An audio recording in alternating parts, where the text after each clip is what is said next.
আল্লাহর নবী বিশ্ব নবী রাহমাতুল লিল আলামিন বলেন ইস্তিগফার করলে তিনটা ফায়দা। আল্লাহর নবী বলে তোমরা যদি ইস্তিগফার করতে পারো, আস্তাগফিরুল্লাহ করতে পারো, এমন ভাবে আল্লাহ তাআলার কাছে ইস্তিগফারের মাধ্যমে তওবা করতে পারো, আল্লাহ তাআলা তোমাদেরকে তিনটা জিনিস দান করবে। আল্লাহ তাআলা বলেন হে বান্দা বান্দিরা, তোমরা যদি ইস্তিগফার করো তাহলে আমি আল্লাহ তাআলা তোমাদের বিপদ আপদ দূর করে দেব। বলেন না সুবহানাল্লাহ। তোমাদের বিপদ থাকবে না। আজকে মানুষ কত বালা মুসিবতের মধ্যে আছে, কত মানুষ অ্যাক্সিডেন্ট হয়ে হসপিটালের বেডের মধ্যে শুয়ে আছে।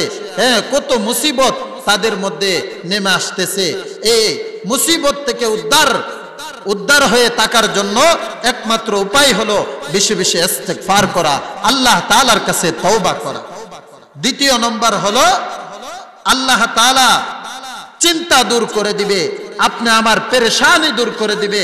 আল্লাহ তাআলা বলে তুমি ইস্তিগফার করো, তোমার ভিতরে যেই সকল দুশ্চিন্তা আছে, তোমার ভিতরে যেই সকল চিন্তা আছে, সব চিন্তা আমি আল্লাহ তাআলা দূর করে দেব। আল্লাহ তাআলা বলে বান্দা তোমার ভিতরে দুশ্চিন্তা আছে, তোমার ভিতরে পেরেশানি আছে, আমি আল্লাহ তাআলার কাছে ইস্তিগফার করে দোয়া করো, আমি আল্লাহ তাআলা তোমাকে তোমার পেরেশানি আমি আল্লাহ তাআলা দূর করে দেব। সুবহানাল্লাহ। এরপরে 3 নাম্বার হলো আল্লাহ তাআলা বলে ইস্তিগফার করলে, আল্লাহর নবী বলেন ইস্তিগফার করলে রিজিক আল্লাহ তাআলা রিজিক দান করে। আমি যদি ইস্তিগফার করি তাহলে আল্লাহ তাআলা আপনি আমার কোথায় থেকে যে রিজিক দিবে আমি বলতে পারবো না। আল্লাহ তাআলা আল্লাহর নবী বলে তুমি এমন ভাববা যে তোমার অমুক জায়গা থেকে রিজিক আসবে না, অথচ আল্লাহ তাআলার পক্ষ থেকে তোমার অমুক জায়গা থেকে তোমার রিজিকের ব্যবস্থা আল্লাহ তাআলা করে দিয়েছেন। সুবহানাল্লাহ। তাহলে আল্লাহ তাআলা বলে ইস্তিগফার করলে আপনি আমার রিজিক আল্লাহ তাআলা দান করবে, রিজিকের ব্যবস্থা করে দিবে। এই জন্য আমি বেশি বেশি ইস্তিগফার করব। ছোট্ট একটা ঘটনা বললে বুঝতে পারবেন ইস্তিগফারের কতটুকু মূল্য। ইস্তিগফার করলে আল্লাহ তাআলার কেমন নৈকট্য লাভ করা যায়। হযরতে ইমাম আহমদ ইবনে হাম্বল রাহমাতুল্লাহি আলাইহি উনার একটা ছোট্ট একটা ঘটনা বললে বুঝতে পারবেন। হযরত ইমাম আহমদ ইবনে হাম্বল রাহমাতুল্লাহি আলাইহি, ইমাম আহমদ ইবনে হাম্বল রাহমাতুল্লাহি আলাইহি তিনি কেমন একজন ব্যক্তি ছিলেন, অত্যন্ত আল্লাহওয়ালা বুজুর্গ একজন ব্যক্তি ছিলেন। ইমাম আহমদ ইবনে হাম্বল রাহমাতুল্লাহি আলাইহি তিনি একদিন সফরে বের হইলেন। সফরে বের হওয়ার পরে তিনি যাইতে যাইতে রাত্র হয়ে গেলেন। রাত্র হয়ে যাওয়ার পরে এশারের আজান হয়ে গেছে। ইমাম আহমদ ইবনে হাম্বল রাহমাতুল্লাহি আলাইহি তিনি এক মসজিদে নামাজ আদায় করলেন। নামাজ আদায় করার পরে তিনি চিন্তা করলেন এই মসজিদে আজকের রাতটা কাটাইয়া সকালবেলা ফজরের নামাজ পড়ে আবার সফরের উদ্দেশ্যে রওনা হবে। ইমাম আহমদ ইবনে হাম্বল রাহমাতুল্লাহি আলাইহি এই চিন্তা যখন করলেন, এই চিন্তা করার পরে ইমাম আহমদ ইবনে হাম্বল রাহমাতুল্লাহি আলাইহি এশারের নামাজ যখন পড়ে শেষ করলেন, এশারের নামাজের শেষে যখন মসজিদের মধ্যে বৈশা রইলেন, এমন সময় মসজিদের পাহারাদার আয়েশা বলতেছে হে মুরব্বি আপনি কে? ইমাম আহমদ ইবনে হাম্বল রাহমাতুল্লাহি আলাইহি তিনি বলে আমি একজন মুসাফির। চিন্তা করলাম আজকে রাতখানি এই মসজিদের মধ্যে থাকব, পরের দিন ফজরের নামাজ পড়ে আমি আবার রওনা হয়ে চলে যাব। তখন এই খাদেম বলতেছে, মসজিদের খাদেম বলতেছে আমাদের মসজিদের মধ্যে থাকার কোনো এরকম কোনো নিয়ম নাই, কোনো পারমিশন নাই। মসজিদের খাদেম ইমাম আহমদ ইবনে হাম্বল রাহমাতুল্লাহি আলাইহি ওনাকে বের করে দিলেন। ইমাম আহমদ ইবনে হাম্বল রাহমাতুল্লাহি আলাইহি শীতের রাত্রিতে এমন ভাবে কাঁপতে কাঁপতে হাঁটতে হাঁটতে বাজারের দিকে রওনা হইলেন। বাজারের দিকে যাওয়ার পরে ইমাম আহমদ ইবনে হাম্বল রহমাতুল্লাহি আলাইহি দেখতে পাইলেন একটা রুটির দোকান, যেখানে রুটি বানানো হয়, শীতের রাত্রিতে রুটি বানানো হয়। ইমাম আহমদ ইবনে হাম্বল রহমাতুল্লাহি আলাইহি চিন্তা করলেন, আমি এই রুটির দোকানে গিয়ে একটু পাশে দাঁড়াই, যেন রোদ্রের, যেন আগুনের তাপের কারণে আমার শরীরটা একটু গরম হয়।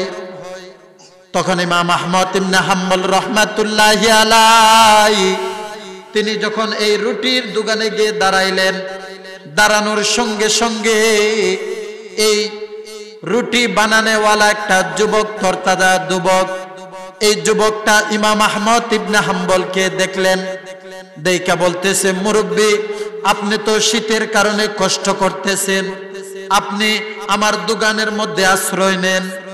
ইমাম আহমদ ইবনে হাম্বল রহমাতুল্লাহি আলাইহি এই যুবকের দোকানের মধ্যে আশ্রয় নিলেন। আশ্রয় নেওয়ার পরে ইমাম আহমদ ইবনে হাম্বল একটা বিষয় খেয়াল করলেন, যুবকটা যখন রুটি বানায়, যুবকটা যখন রুটি চুলার মধ্যে দেয়, বানানোর সময়ও আস্তাগফিরুল্লাহ পরে, রুটি যখন আবার চুলার মধ্যে দেয় এমন সময় আস্তাগফিরুল্লাহ পরে, আবার যখন চুলা থেকে রুটি বের করে এমন সময়ও আস্তাগফিরুল্লাহ বলে। বলেন না সুবহানাল্লাহ। যুবকটা এমন ভাবে আস্তাগফিরুল্লাহ পড়তে থাকে। এই আস্তাগফিরুল্লাহ যখন পড়ে, এই আস্তাগফিরুল্লাহ পড়ার এই দৃশ্যটা ইমাম আহমদ ইবনে হাম্বল রহমাতুল্লাহি আলাইহি দেখতে পেলেন। দেখতে পায়া যুবকটাকে বলতেছে, হে যুবক রে, তুমি যে আস্তাগফিরুল্লাহ পড়ো, এই আস্তাগফিরুল্লাহ পড়ার কারণ কি? তুমি এর উপকার কি পাইছো? যুবকটা ডাক দিয়া বলে, ওগো মুরব্বী, আমি যখন আস্তাগফিরুল্লাহ পড়ি, এই আস্তাগফিরুল্লাহ পরে যখন আল্লাহ তাআলার কাছে দোয়া করি, আল্লাহ পাক রব্বুল আলামিন আমার জিন্দেগীর সমস্ত দোয়া আল্লাহ তাআলা কবুল করেছে। বলেন না সুবহানাল্লাহ।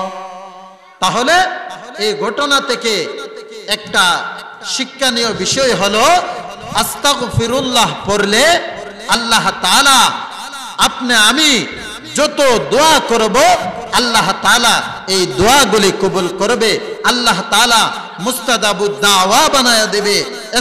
আস্তাগফিরুল্লাহ পড়লে, ইস্তিগফার করলে আল্লাহ তাআলা আপনি আমার সমস্ত দোয়াকে আল্লাহ তাআলা কবুল করবে। বলেন না সুবহানাল্লাহ।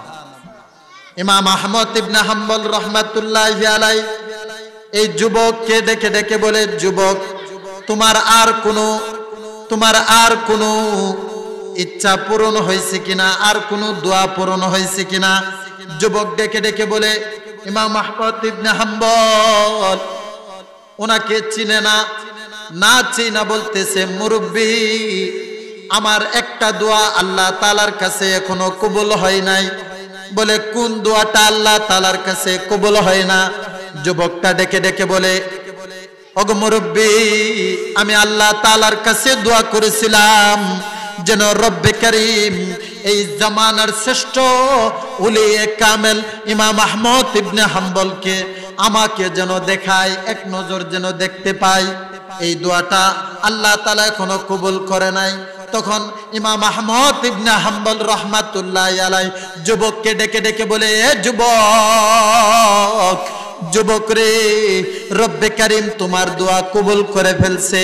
তোমার দোয়াকে কবুল করে আল্লাহ তাআলা আমি ইমাম আহমদ ইবনে হাম্বলকে তোমার দোকানের মধ্যে নিয়ে আসছে। বলেন না সুবহানাল্লাহ।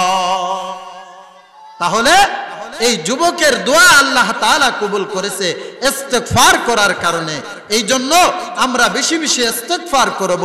ও আমার পর্দানিশীন মা বোনেরা, আমি যে কয়েকটা উপকার বললাম, এর মধ্যে সর্বশ্রেষ্ঠ একটা উপকার হলো ইস্তিগফার করলে আল্লাহ তাআলা জিন্দেগীর সমস্ত গুনাহ খাতা আল্লাহ তাআলা মাফ করে দেন। বলেন না সুবহানাল্লাহ। এরপরে দ্বিতীয় নম্বর হলো, আল্লাহ তাআলা রহমতের বৃষ্টি দান করে। যে এলাকার মধ্যে বৃষ্টি হয় না, যেই গ্রামের মধ্যে, যেই মহল্লার মধ্যে, যেই দেশের মধ্যে বৃষ্টি হয় না, যদি আল্লাহ তাআলার কাছে ইস্তিগফার করে করে আল্লাহ তাআলার কাছে দোয়া করতে পারি, আল্লাহ তাআলা ওই এলাকার মধ্যে, ওই গ্রামের মধ্যে, ওই দেশের মধ্যে আল্লাহ তাআলা বৃষ্টি দান করবে। বলেন না সুবহানাল্লাহ। এরপরে তৃতীয় নম্বর হলো আল্লাহ তাআলা আপনি আমার মালের মধ্যে বরকত দান করবে। অনেকে বলতে পারে, হুজুর আমি তো টাকা লুজি করে ঠিক হই, কিন্তু আমার পকেটের মধ্যে রাখতে পারি না, হ্যাঁ আমার বরকত আসে না, আমার ধন সম্পদের ভিতরে বরকত আসে না। আল্লাহর নবী বলে, তুমি ইস্তিগফার করো, তুমি ইস্তিগফার করো। ইস্তিগফার করলে তোমার মালের মধ্যে আল্লাহ তাআলা বরকত দান করবে। বলেন না সুবহানাল্লাহ।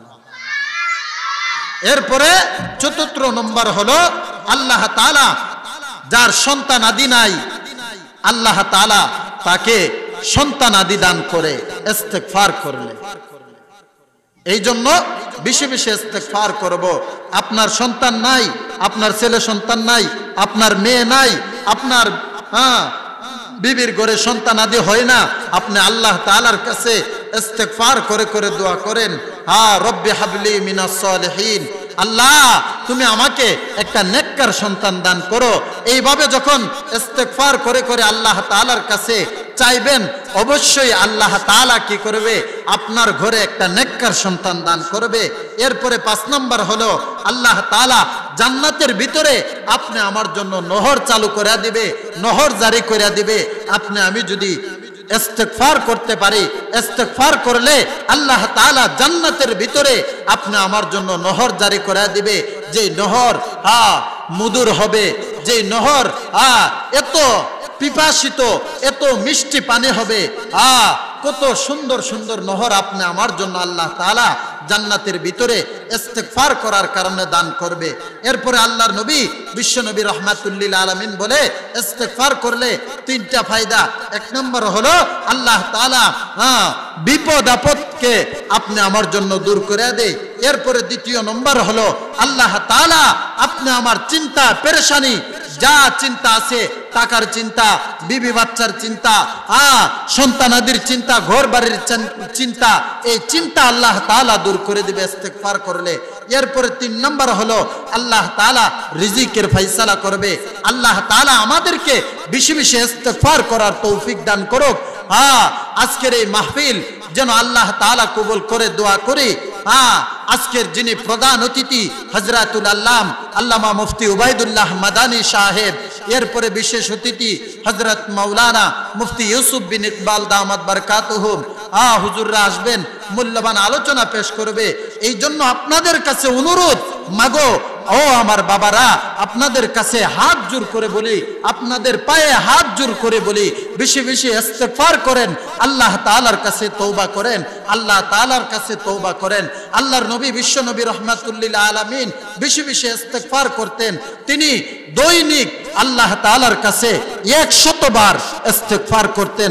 অন্যান্য হাদিসের মধ্যে আসছে যে তিনি 70 বার ইস্তিগফার করতেন। আল্লাহ তাআলা আমাদেরকে নবীর এই ছোট্ট একটা আমল যেন করতে পারে সেই তৌফিক দান করুক। আল্লাহ তাআলা সবাইকে এই কথাগুলির উপর আমল করার তৌফিক দান করুক। ওয়া আখিরি দাওয়ানা আলহামদুলিল্লাহি রাব্বিল আলামিন। আসসালামু আলাইকুম ওয়া রাহমাতুল্লাহি ওয়া বারাকাতুহু।